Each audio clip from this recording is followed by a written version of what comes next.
go over a few things, so listen on up. Welcome, guys. It's glad to see such a big group here. We're at 24 people, a lot of people from Timmins. We've got Day, so that's awesome.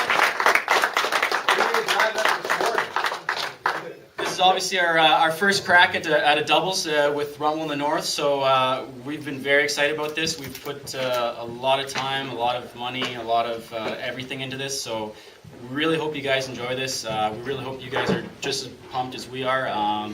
This is a big one for us, so it's going to be a good day. We're going to go over all the rules. We want to mention a few things about the prizes and the scoring sheets and whatnot. So what we're going to do here is we've got first, second, third as always.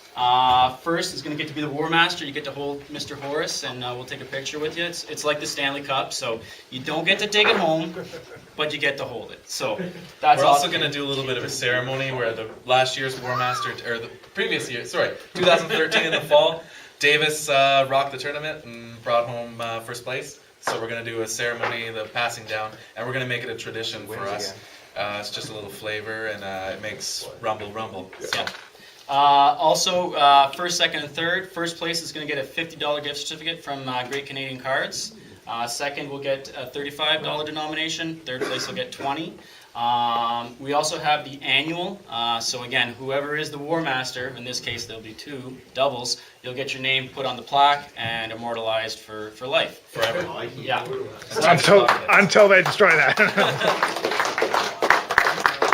We have another raffle we've been doing. It's just a free raffle. Actually, sorry, my mistake. This is going to be Best Sportsman. So you guys all have that little white sheet. At the end of the day, you're going to write down the team that you guys enjoyed the most or who gave you the best fight, whatever the case is. That person's taking home a bag of dice from Den of Imagination. The raffle, which is what I meant to say, is going to be for the Stack Brewery. It's going to be a taste and tour of the brewery itself. So what's going to happen is we're doing an open donation for raffle tickets. Those donations are going straight to the Legion. So if you guys want a lot of chances to go to Stack. And they really came through for us this year. We actually got like a Willy Wonka Chocolate Factory golden ticket style thing. I don't know if you guys saw it, but it's pretty cool. They actually said, thanks for your continued support of Rumble in the North. And you get this shiny little ticket. And that's your pass. That gets you into the Don't fall in the vat. And don't feel pressured. We're keeping this out here all day, so at your leisure, if you wanna, you're up at the bar, you wanna throw whatever donation to get a ticket, you can do it once, you can do it 10 times, whatever you guys want to do. But at the end of the day, we'll be pulling the raffle for that. And we also have a best painted category. So at some point during the day, we're gonna be doing, put out your model, your unit. Whoever gets voted in as best painted takes home the Army Painter mat and the Vallejo model color paint set, which has about I think 8 paints or something and brushes. It's a nice little set if you enjoy the painting aspect. There's just a few things I want to note, I want to touch on before we get started. The Rumble in the North team, if you're not familiar with us, my name is Matt Jones. This is Kyle Ormsby. We started this about a year and a half ago. This is a community-driven event, first and foremost. It's a social event, but it is also about Warhammer 40K. We also have had a lot of help, namely from Matt Piercy. I can't see him right now. Where is he? There he is. Say hi to Matt Piercy. He was the one. Yeah, come on. That's it. Piercy was the one going over all the email correspondence, getting in touch with you guys and corresponding, going over lists. So he's pretty much been the one you've been talking to, and it's been a lot of help. It really helps us, so we appreciate that. Hats off to Piercy. Another joker of the Rumble in the North team is Mr. Cameraman, Sean Jeffkins.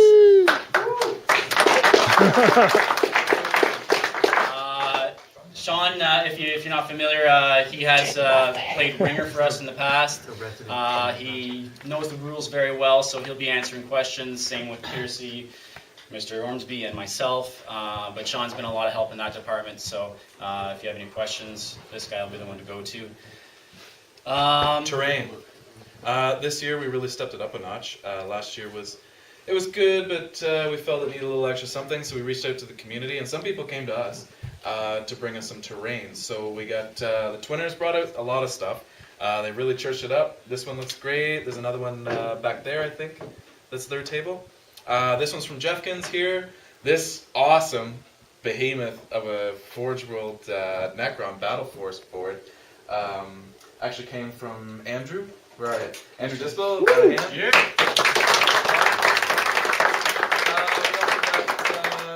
Dave sent us. And your partner, did he? Yeah, the one in the middle and the one at the end. The Imperial board and these hills here, that came from them. They brought that out. And they were the first ones to jump on board. And they kind of got the ball rolling on the whole thing. So round of applause for everybody. These tables are awesome. We got doubles and there's lots of room to move around because we only had to put out 6 tables. So that's perfect. Yeah, so just to add, before Kyle chimed in, you got to know, or you guys already know us, the members of the Rumble North team. The last member is you guys. Kyle really nailed it on the head there. The support for 40K with you guys is great. You know, we got Matt Schultz here. He was a big reason why he made our first 2 events possible. He pretty much single-handedly donated all his terrain for. Yeah. Shed a single tear.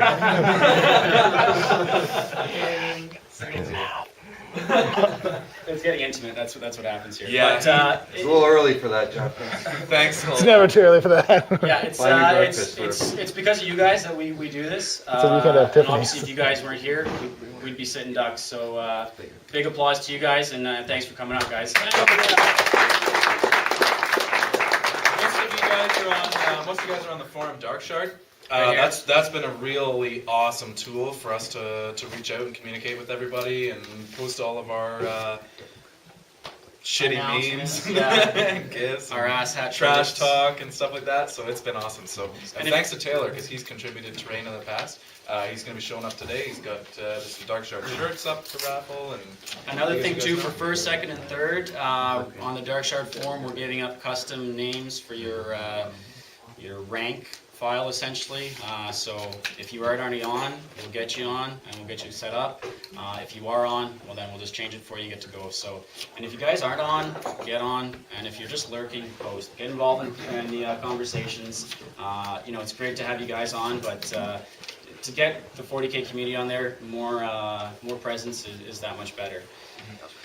So let's get to the nitty gritty. We're gonna go over the scoring sheet really quick. You guys all got one of these. You got scoring for each round. So it's pretty straightforward. It's marked. You're just gonna at the top. You're gonna mark the first game, second game, third game, your team name, your opponent's team name, your win, draw, loss, or loss, draw rather. Win's gonna be 2 points. Obviously a loss is going to be 0 and a draw is going to be 1. So you mark down your score, and then in player 2 you mark down your team score. Total tactical objectives. Keep track of all your scoring points. So you know at the end of the game you got 12 points altogether from your tactical objectives. You're going to take that and write that down. And then obviously you have your Slayer Warlord, yada yada yada, and then you just add those up, and that's your total for your first round. And repeat, rinse, and wash. So pretty straightforward there. If you guys got questions, I mean, it's... So do we add the win, loss, and draw? Just gives us 2 additional victory points. No, the win, loss, and draw are going to be the primary point scorers of the placement in the tournament. And then if we have a tie, the tiebreaker is Exactly. determined by So, victory points. yeah, that's the next point. But Oh, sorry. So 6 points wins it. Yeah. With the tiebreaker, because you might not be the only one. if so 3 teams go undefeated or 2 teams go undefeated, well then we take your total tactical objectives. Whoever has the higher amount, they'll take the higher rank. The tables, we'll be going around and flipping over your tactical objectives. So when you need one or you need one flipped or you're discarding, just holler at us. Sean, Piercy, or myself, Kyle, we're going to come around and keep that for you. Just kind of keep it interactive, you know, see what's going on and kind of keep you guys on the table. We'll be flipping them around for you. Keeps us honest. That too. Not that everyone's not honest here, right? I mean, I don't know about that. Terrain. Everything on the tables is going to be stationary. Do not move it. Don't play with it. It's going to stay the way it is. It's all fixed terrain. Everything is going to be blanketed in the sense that, you know, anything's area terrain. If it's got a base on it, it's area terrain. If you have questions, I mean, it's all out of the rule book, but, you know, if your games start, we'll go over it with you. The hills are area terrain? Yes, If yes, you've got a hill, you get a 5+. as per area terrain, yes. So I don't think it's area terrain rule book anymore. It'd be 6th edition equivalent. Yeah. I'll double check it after. So 6th edition equivalent, area terrain provides the 5 up. Yes. It's gonna be one deck per game? Per table, One deck per table? yeah. And as to just be flipping through. There should be plenty of cards. There's 6 objectives on each. There's 36 cards, so it should be good for. I think the objectives that shouldn't go through a deck between 2 teams, essentially. Well, it depends on the mission, right? Yeah, That's we'll- why we, Oh, okay. Yeah, we'll Yeah. be letting you know the mission, and Pearson's got all the teams set up, so we'll get right to it unless there's anything else you guys want to add. Nope. We'll Right. we'll kick it off and we'll. Well, yeah. Actually, one thing I want to add is on 3, we're gonna give a loud shout. The North shall rumble. This has got to be a loud one, guys, because there's lots of us here. 1 second, Jones, we got a No, question. the North shall rumble. We got a question. What if you just can't do the card? If you can't score it, if it's totally redundant, you just burn it, and we'll flip on to the next one. So if there's no flyers and you get a flyer card, it burns and turns. So. Got no flyers period, or just got the time? No fire. Period. No Yeah. way of assaulting? Can you burn that? Refuse to assault. Wise ass. Because they only have vehicles. No, if there are flyers. Walkers can't and you have the assault, chance to destroy a flyer, you will keep the card. Yeah. That's why we're going to be interactive. As we go and we turn them up, we'll be able to explain them. We've got a lot of experience with the Maelstrom missions, so we should be able to clarify any questions you have at the time. The psychic phase, how are we sharing that? If there's people sharing whatnot. Wasn't it explained on card? Yeah, we already put up the rules for that. Way to go for reading, man. We don't have psychics, so it doesn't matter. Okay, so any other question, guys? It's pretty much good to go here. All right, guys. So on 3, want a big, loud. The North shall rumble. Okay, guys. 1, 2, 3. The North shall rumble. All right, let's go. Okay, guys. So right here, we're gonna have Throwdown versus the Tumble Down Dicks. Over here, Lively Boys versus the Nikons. Alright. Over here, right here. Cut it.